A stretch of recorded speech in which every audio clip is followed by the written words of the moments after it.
Like, tell me why the first match of the day I'm playing a 6-stack of people all using Sunshot. Like, come on, y'all gotta give me a break, man, with this matchmaking sometimes. Now, if you played Destiny 2 since launch, this was probably one of your first exotics that you had. But for those of you who may not know what this gun is, basically, you shoot people and they go kaboom. It's also an absolute flinch machine, man. If you're playing somebody and you're doing someone with Sunshot, yeah, your screen, your reticle, yeah, have fun. Have some fun, man. But yo, what's good with y'all boys? My name is Fan and welcome back to another video, man. It has been a good minute since I've actually like posted, you know, a Destiny 2 video in particular. Yeah, so yesterday I did a poll, or was it yesterday or the day before yesterday? But I did a poll recently and I was asking you guys, and I was like, would you guys like to see me? Are you serious right now, bro?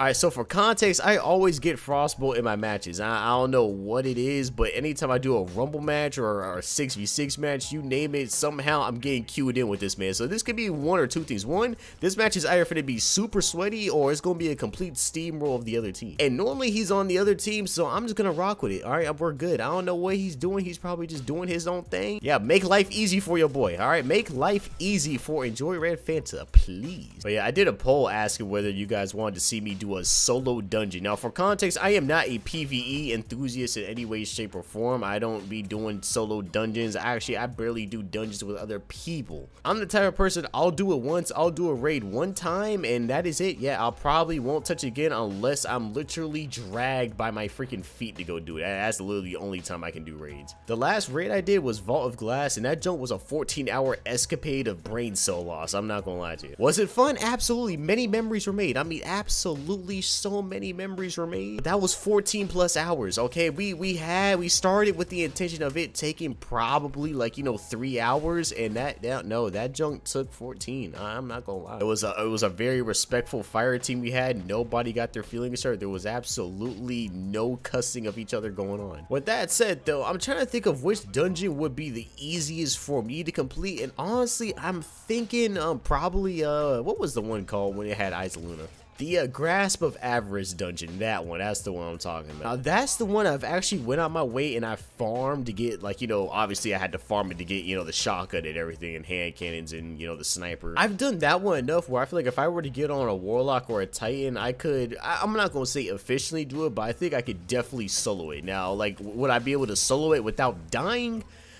I don't think I'm doing a solo no death run. I don't think that's happening. Alright, I'm not that dedicated to this game. I can definitely, you know, suffer through a solo run of me just doing it and failing over and over until I beat it. I'm completely fine with that, but just doing a solo run with no deaths, absolutely not. That's not happening. And the last dungeon I did was the one with all like the cowboy hats. I did it with my boy Shoals and then my friend Jazzy, and yeah, literally that entire time was just me kind of just following them around and just shooting ads. That's literally it. Now, would it be better if I live streamed it? What if I did it live? Oh my gosh, if I did that live, I probably would get roasted so bad. Oh my lord. You know, my history with PvE content, especially dealing with like D1 and D2, has always been interesting because unless you had a really dedicated clan that people were actively doing these activities, and if you didn't have an active clan, you were stuck doing LFGs and everyone is literally saying know what to do. And to be honest, actually I think on what was it called, Crota's End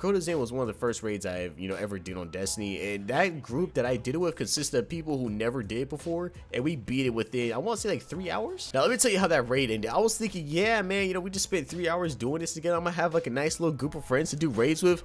I ain't seen none of them since. Okay, the raid was completed, I was kicked from the fire team, and that was that. Like I've never heard of them since. Whoever was running the fire team sat there and just booted everybody. That man was like, all right, completed the raid, you got your loot, all right, get out of here. One thing I should mention, if you're using Sunshot on controller, it's gonna be a little funky. It definitely responds better on MK, at least in my opinion, but that's just my opinion though. Maybe you're a controller god or something like that, you can just aim with about any gun, but this one is just a little funky to me personally. It was also International Movie Day a couple days ago, and holy, when I tell you, when you make something cheap, people are going to act a stone fool. I ain't gonna lie.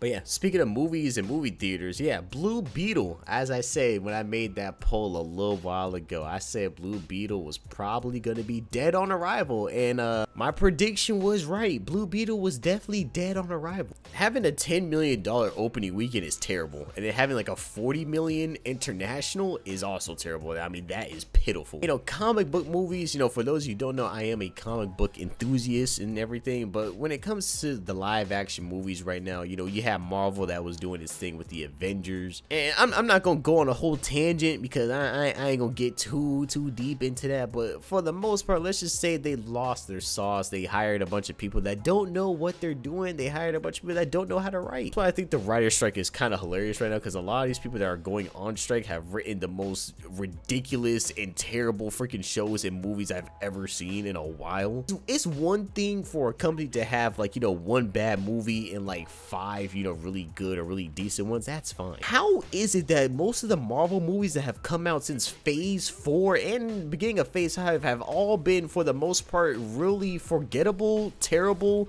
and with a couple exceptions, like, you know, Guardians of the Galaxy, that was really good. I'm trying to think, okay, post Endgame, right? Okay, Spider-Man doesn't count because Spider-Man is owned by Sony, so Disney isn't seeing a dime from any of that for real. You had the Disney Plus shows, which I'm not even gonna get into. Disney, look, that Disney Plus show thing that Marvel thought they thought they were in the kitchen. I ain't gonna lie, they really thought they were cooking, and that junk blew up in their face. I ain't gonna lie to you, that did not pan out how they thought it was gonna to.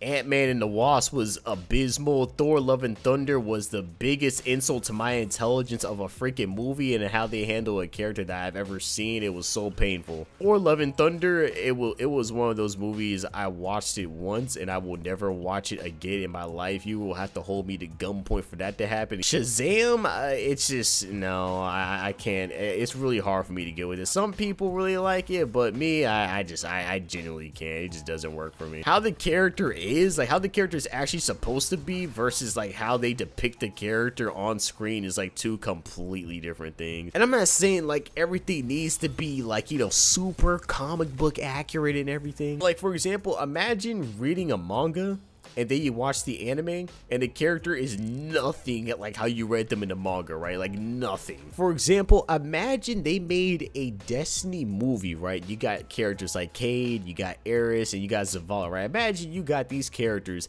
and they just completely screw up all their personalities. Imagine they made Cade like Zavala and they made Aerith like freaking Cade, you know what I'm saying? It makes no sense at all. Now, to the people who probably never played Destiny, right? They never played the game before, they just see a cool, flashy sci-fi little movie that comes out, they're gonna be like, okay, this is cool. But to us, we're gonna be looking at it like, what in the abysmal trash is this? Yes, I understand there's adaptations and everything, and you can adapt a story to fit, you know, whatever like the current state, you know, of like the storytelling is. I'm not saying like the entirety of the MCU is like verbatim of the books. I'm not expecting that, and I don't want that. But how they were able to adapt the characters, they took characters and they, you know, adapted them to these stories that are recognizable. Only were they appealing to the casual audience to a degree, but they even paid homage to some like the core fans that read the books and everything. So it was a nice little blend of the two. And now they kind of just hire people that suck at their job and completely don't care about the actual character material, and they don't even tell comic book stories. I honestly don't know what it is. It's the same problem that Star Wars is running into right now. Star Wars, that brand is so dead in the ground right now. Like, who would have thought the last time we got a Star Wars movie was in 2019? That was the last Star Wars movie that we got. I know Ahsoka recently came out. I watched the first 2 episodes of it. Honestly, I swear, bro, if I see one more person get stabbed in their freaking stomach and survive, I don't know what to tell. It's becoming increasingly, and I mean increasingly, more popular for people to get stabbed by like a lightsaber or to take some like, you know, death-dealing blow from a lightsaber and just magically survive it. You know? But getting stabbed in the abdomen by a lightsaber is like equivalent to getting slapped in the face. You know, that's literally how they treat it now. Anyways, you guys, that is it for today's video. If you enjoyed yourself, make sure you drop a like down below and hit the sub button and join the family. We're super close to 1K and I appreciate all the support on the way. I don't know when I'm gonna do the whole, you know, solo dungeon thing. I don't know when I'm gonna get around to doing that, but definitely it'll be on the list of things I will do for y'all boys. This video is so long. I'm at like the 2-hour mark of recording, so I have no idea what I'm gonna title this video, but yeah.